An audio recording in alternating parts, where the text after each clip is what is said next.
I understand what you'd like to do, but I'm saying that in fairness, we have debated these nominees twice, and I ask the clerk to call the roll. Mr. Chairman, Mr. you're Chairman. denying us an opportunity to speak Come on a on, nominee? man. I mean, Third time, no. okay, do this. So Just we don't do have a it. right to speak under the rules? Under the third time, I'd say no. So you're just going to make it up? So, yeah. I'd like to There's speak going to be a lot to- of consequences I'd like coming to here. speak to him, Mr. You're going to have a Chairman. lot of consequences coming if you go down this road. You better I've believe cautioned it. you. I've cautioned a lot of you. The clerk will call the roll. Listen to me. I've cautioned a lot of you. Mr. Chairman, who has not been allowed to speak on that nominee? Mr. Chairman, you just destroyed Yeah. one of the most important committees in the United States Senate. On November 13th, the Supreme Court announced that for the first time in its history, it would implement a code of conduct for the justices. This came after the Roberts Court refused to act on this issue for more than 10 years. After a series of heavily reported disclosures involving several justices, and after this committee favorably reported the Supreme Court Ethics, Recusal, and Transparency Act, sponsored by Senator Whitehouse. Among other things, the new code addresses the need for justices to uphold the integrity and independence of the judiciary by avoiding impropriety and the appearance of impropriety. But the court's new code of conduct falls far short of what we would expect from the highest court in the land. First, as this court's statement on the code specifically notes, and I quote, "For the most part, these rules are not new." That's a tell.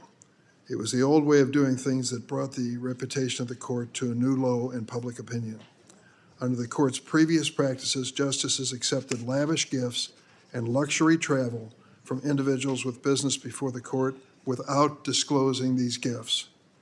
Without a new, stronger ethics regime, how can the public trust that the justices will indeed refrain from such an impropriety in the future? And there is no enforcement mechanism in the court's announcement to hold justices accountable for violating the code. While the code of conduct prohibits the appearance of impropriety, it allows the justice to individually determine whether their own conduct creates such an appearance in the minds of, quote, reasonable members of the public. This is something the justices have repeatedly failed to do over the last few years. Without an enforcement mechanism, this code of conduct, while a step in a positive direction, cannot restore the public's faith in the court. Because of this, congressional action remains appropriate and necessary. I don't buy anything you just said. Let's just be real blunt and direct. This is garbage. If you really thought this was a problem, why don't you bring up the Supreme Court Ethics, Recusal, and Transparency Act that was passed September the 5th, 2023, in this committee to fix the problem you just talked about. This bill is never going to see the light of the day. Go to Senator Schumer and tell him this is urgent. The country's going to collapse if we don't fix this problem. Why hasn't the majority leader brought up the bill that all of y'all voted for to fix this problem? It's never going to be brought up. These subpoenas are never going to see the light of day. I don't know who's driving the train on your side, but you're driving the committee off into a ditch. So this is a joke, a complete joke. Senator Whitehouse, why can't you convince Senator Schumer to bring the bill up so we can amend it, debate, and vote on it on the floor of the United States Senate? So your response to the court you don't like is to try to basically take over how the court works in terms of their internal policing themselves about ethics matters, which all of us on our side feel like really uncomfortable because they're a separate branch of the government. And they did pass some rules that move in the right direction. But you want to pack the court. When you say you don't want to destroy the Roberts Court, I don't believe you. I don't believe a word you're saying. Before moving to the subpoena authorization, we'll consider the nominees. First is Judge Mustafa Kashubai, nominated to the U.S. District Court for the District of Oregon. The clerk will call the roll. Mr. Chairman, are we going to have an opportunity to speak on the nominees? Yes, we're going to, oh, I'm sorry. We already had done that at great length. Well, I think this deserves some commentary, given the nature of the nominee, and I'd like to ask to speak on the nomination. Senator, we've debated these two nominees twice. Mr. Chairman, I would also like to speak on the nomination. I understand what you'd like to do, but I'm saying that in fairness, we have debated these nominees twice, and I ask the clerk to call the roll on Mr. Chairman, Mr. you're Chairman. denying us an All right. opportunity to Mr. speak Come on a on, man. nominee? I mean, third time no. okay, do this. So Just we don't do have a it. right to speak under the rules? Under the third time, I'd say no. So you're just going to make it up? So, yeah. I'd like to There's speak going to be a lot to- of consequences I'd like coming to here. speak too, Mr. You're going to have a Chairman. lot of consequences coming if you go down this road. You better I've believe cautioned it. you. I've cautioned a lot of you. The clerk will call the roll. Listen to me. I've cautioned a lot of you. Mr. Chairman, Mr. Chairman, don't we get the opportunity to speak? We're in a roll call. So you're Even, telling even us though to shut up? even though multiple You members want have us asked to to speak, shut up? Is that what you're saying? A lot of people didn't speak on the two nominees before. We've done, Would you raise your hand if you did not speak? I did not have a. Senator Okay. Corn didn't even have a chance to speak. Senator Blackburn had a chance to speak. we've got several folks, Mr. Chairman, who didn't have a chance to speak. We want to tell you again why these nominees are awful. Mr. Welch, Or in Senator Corn's case, tell you for the first time. You're just going to sit there and ignore us? Senator Blackburn, have you spoken on these nominees? I've not had the you like opportunity to to? speak. I would like very much to speak on Mr. Mr. Chairman, Casaby. I urge you to let Senator Blackburn speak. Mr. Graham, Senator Corn as well. Senator Corn hasn't had a chance to speak. That's correct. Mr. Grassley, Point of order, Mr. Chairman. You can't limit debate without invoking Rule 4. You haven't done that. we have debated, Mr. Grassley, We've debated on prior occasions when we didn't have a quorum. That vote didn't count. We've got people who are here now who weren't here then who would like to speak. Can we speak on the other nominees? Or is your plan just to end all debate today? Is your plan to end all debate? Do you have an answer? You're going to rely on someone whispering in your ear. What's your plan? No. No, we're not.